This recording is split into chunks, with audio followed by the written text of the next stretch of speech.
90% column A. I love doing this. Yes, I'm not going to win all the time, but it's just a case of like.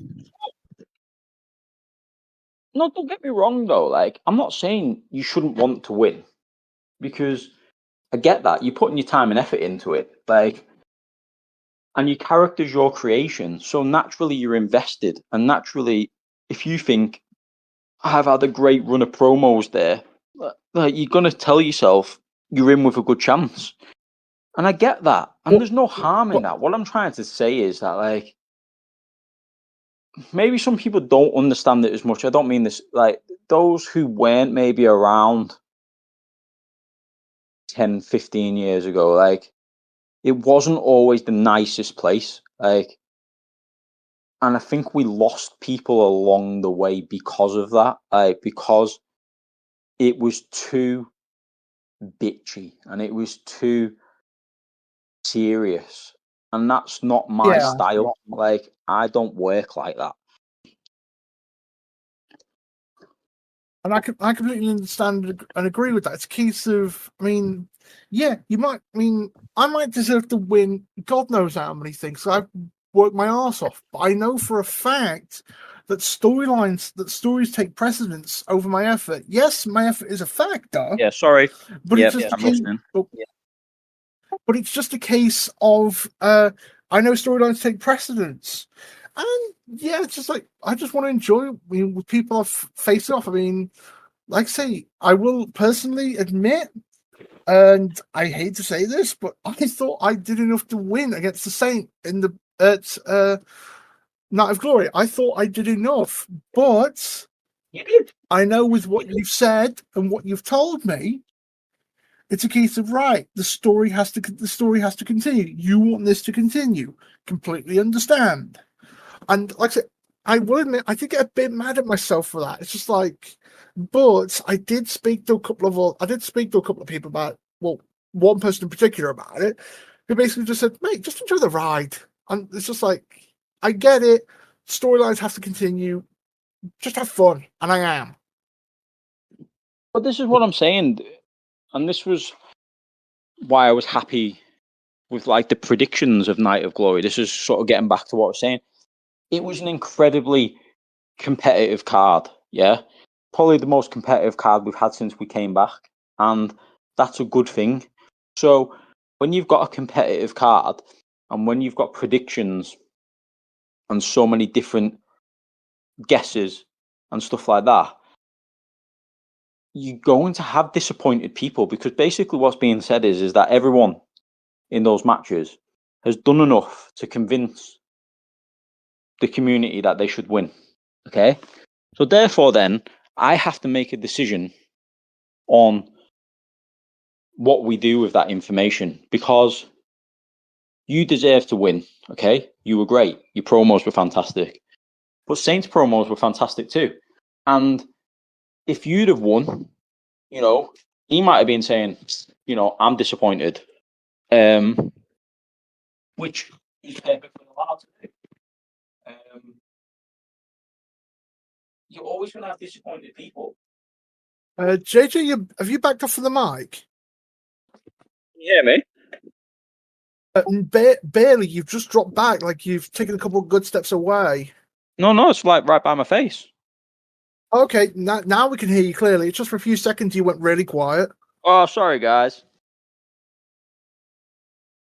I've just got a big kitchen knife in my hand, that's all, so I'm ready to end it all. Sorry, go ahead. Because you're complaining about me booking, so I'm ready to finish it. Yeah, I'm gonna be stabbed through this voice call. You heard it here first. I'm absolutely heartbroken that, you know, you've had the audacity to question my booking. And not like say, but you get where I'm coming from, though. No, dude, it's a case wholeheartedly. But I understand the story takes precedence and always will. That's just me. That's just my style. Like I said, you get another person in charge, and they're going to say, you know, they're going to look at things differently. They judge results differently, and that's fine. You know, I'm a storyteller. That's my big thing. If the story's not there, like, I don't enjoy it. I can write matches. I can write matches until the cows come home. But if we're not telling a story, it's boring. Do you know what I mean? Like, Yeah, that's just me. Everybody's different. It's like your preferences for wrestling. Sorry, I am just stabbing something real bad at the minute. It's not a person, by the way. Sorry. Just want to clarify that in case ow. Stop stabbing me, JJ. Ow. anybody's ow. concerned. But no, like what I'm saying, we've all got different ways, and you look at wrestling promotions that are out there currently, and you look at, say, like New Japan, for example, right? Their in-ring product is fantastic most of the time. Like, I know they're having a bit of an issue at the minute, but in general, their in-ring product is really, really good. But they don't do a lot of like storyline, like backstage or in-depth storyline progression. Neither do AEW, to be honest, in my opinion. Like, they're very heavily in-ring orientated. Whereas WWE sometimes can go too far the other way, where there's not enough in-ring. And it's very, I like a mix, but there has to be, you have to have an engaging storyline. That's just a big thing for me. Yeah. You know, like I said, it's not for everybody, and you know, I apologize if people don't sometimes like the way that I do things. You know, and I am approachable.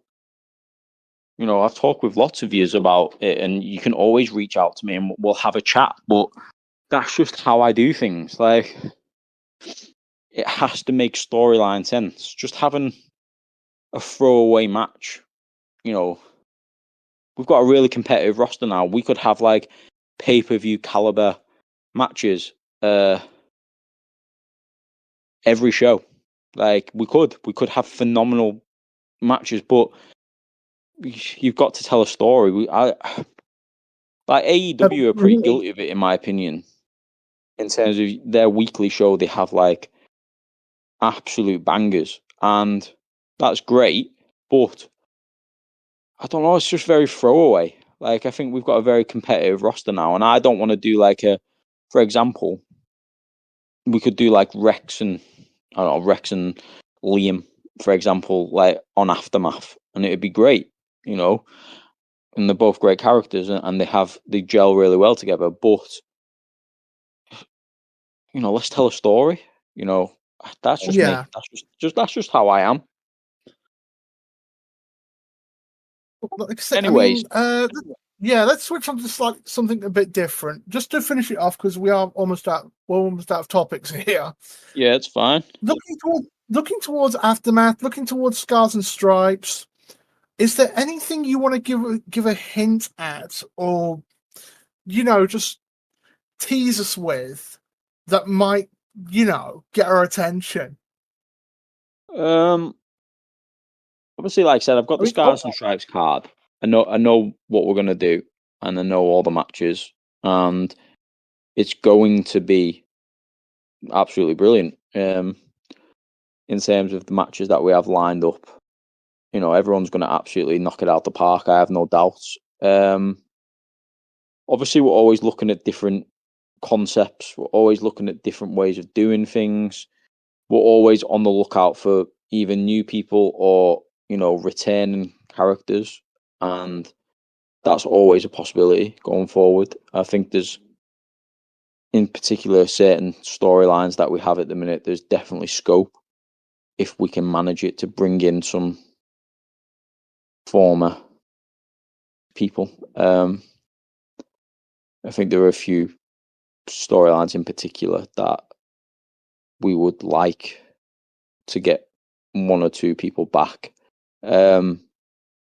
We will have to wait and see on that. So no teasing of anything in the future whatsoever from you? Well,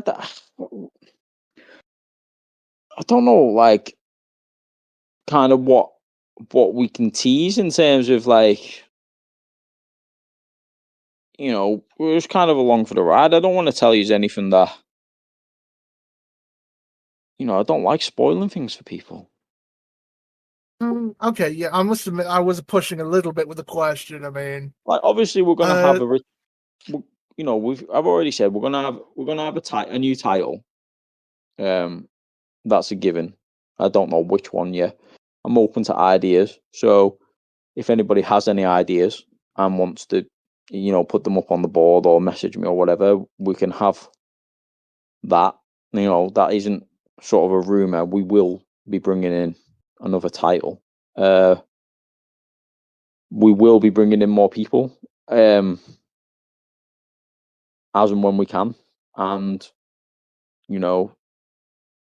that's going to be good for the Fed. So yeah. Okay, all three. Obviously, Scars and Stripes is all 3 nights again from different arenas. Mm-hmm. How many matches have you got booked total? I mean, 9. I think. Okay, like I say, I know we can definitely. Just from what we've said here, there's going to be at least. I think we know 3 of them, just by what we've said here today.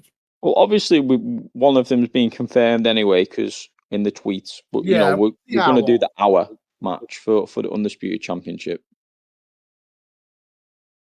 So there's 7 people in there.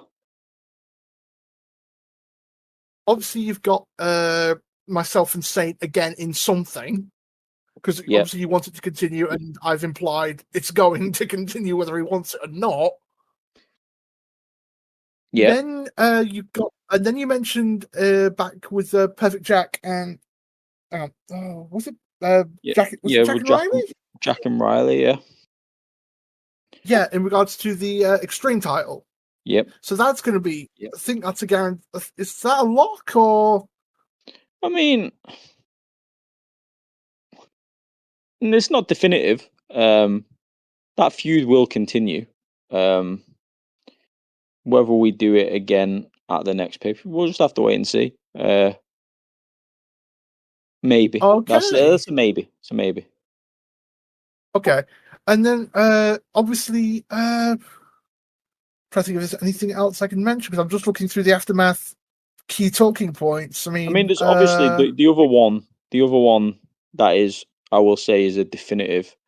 We did discuss it earlier. Is Plague and Ghazi will happen at Scars and Stripes. Oh, of course, yes. I can't believe I forgot that. Yeah, that will happen at Scars and Stripes. So we have 4 of the I confirm matches. I mean, obviously Ace is going to be in the hour. I hope. You say obviously. That's why I said I hope. Because you don't know what matches are going to happen on Aftermath, do you?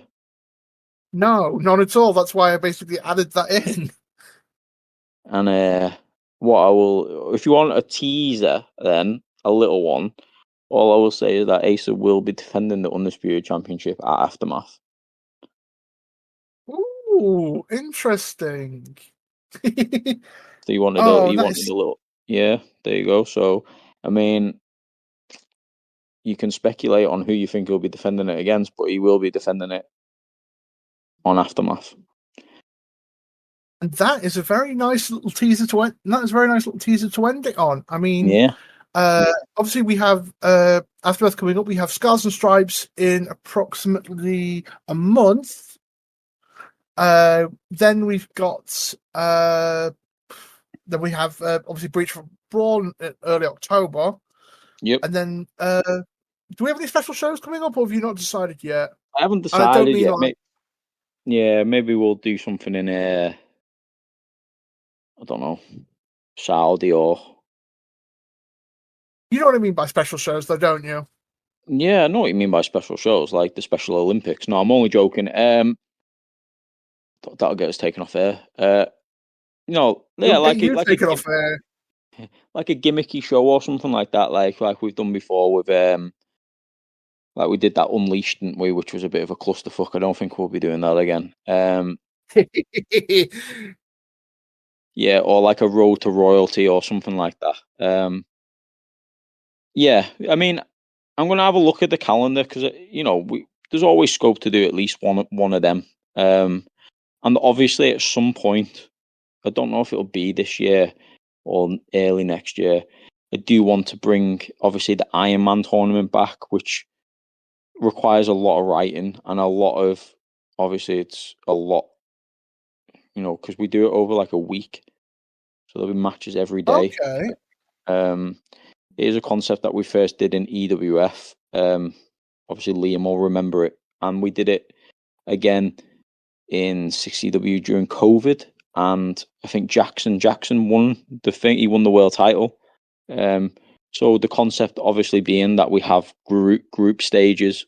Everybody's sort of divided off into groups, and then qualifiers through like then quarterfinals, semi-finals, final, to become the world champion. Okay, I don't think I've ever been in one. I don't think I've seen either of those, to be honest.